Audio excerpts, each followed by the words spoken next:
All right, so you're on the hunt for a new car. You've probably spent hours, maybe even weeks, figuring out the exact model, the color, all the features. But now you've hit that one giant question. Should you lease it or should you buy it? It's a choice with some serious financial weight. And today, we're going to decode it together. I mean, this is the classic fork in the road for any driver, right? One path, it's got all the shiny appeal of lower monthly payments, and you get a brand new car every couple of years. The other path promises the freedom and the long-term value that comes with actually owning something. They both sound pretty good, so which one is the right one for you? Let's figure that out. So let's kick things off with the option that usually catches everyone's eye first, leasing. The big promise here is super simple. You get to drive more car for less money every month. But, how does that actually work? Okay, the absolute easiest way to get your head around leasing is to think of it just like renting an apartment. You pay your rent every month, you get to live there, use the pool, enjoy the view, all the perks.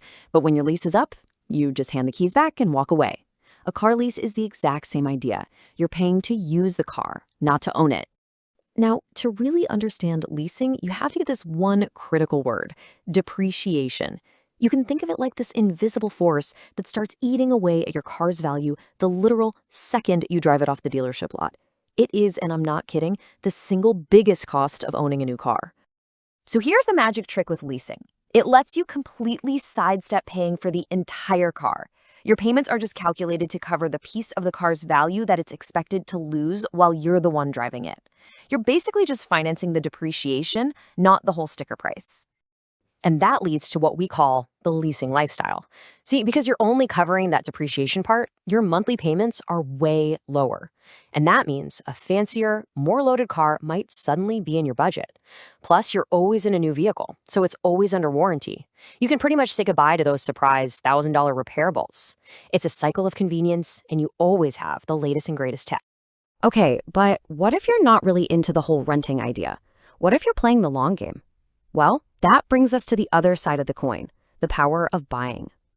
So if leasing is like renting an apartment, then buying is exactly like buying a house. Every single one of your payments isn't just going into a black hole. It's actively building your ownership stake in something valuable, something that is 100% yours. And the magic word on this side of the fence is equity. This is really the financial heart of buying a car. It's the difference between what your car is worth on the open market and what you still owe the bank. That gap, that's the part that's all yours. Think of it like this. With every single payment you make, you're basically converting a little bit of the bank's ownership into your ownership. That equity is real, tangible value that you can cash in on later when you go to sell the car or trade it in. It's your money. It's just in the form of a car. And this ownership, it unlocks a totally different set of perks. You've got a tangible asset to your name. You can drive 30,000 miles in a year if you want without sweating over some penalty fee. You want to tint the windows, upgrade the sound system? Go for it. It's your car. And maybe the best part of all, you eventually hit that beautiful finish line where the payments just stop, but the car is still yours to drive, completely payment-free. Okay, so we've met our two contenders. One is all about the short-term cash flow and pure convenience. The other is about long-term value and total freedom. So let's put them in the ring and see how they stack up side by side. Let's break it down feature by feature. Monthly payment? Leasing almost always wins here. The payments are just lower. But what do you actually own? Buying is the clear champ. You get an asset, not just a temporary pass to use the car. Upfront costs. Again, leasing is often lower to get started. But the big one is freedom. With buying, it's totally unrestricted. A lease? Well, it comes with rules, like mileage caps. And at the end of the term, it's simple. With a lease, you just return the car.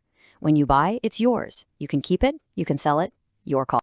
So after that showdown, you might already be leaning one way or the other. But the real question isn't which one is better on paper, it's which one is better for you. And this is where the decision gets really, really personal. Honestly, this is the most important thing to remember. There is no single right answer. A financial decision that is absolutely brilliant for your best friend could be a total disaster for you. It all boils down to your own personal situation, how you drive, and what you actually care about most. So to help you figure it all out, just ask yourself these 3 simple questions. First, what's your priority? Is it all about keeping those monthly bills as low as possible, or are you focused on building an asset for the future? Second, usage. How do you drive? Are you a road warrior racking up tons of miles, or do you have a super short commute? High mileage drivers usually find buying is the way to go. And finally, control.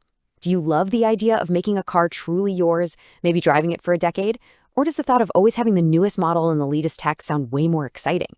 Your answers to these questions, they're going to point you in the right direction.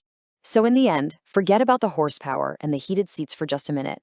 The right choice here isn't really about the car at all. It's about the road you're on in life. Is it a road that demands flexibility and low monthly costs right now? Or are you on a path that's geared more towards a long-term investment and the freedom that comes with ownership? Only you know the answer to that. Hey y'all, I hope this helped you understand this stuff a little better. Let me know in the comments, and let me know if there is a topic you are curious about. Maybe I can help. You can also check out these 2 videos. Hope they help you. Make sure to like, subscribe, and hype this video. Always appreciate y'all, and thanks for stopping by the Stoop. God bless always.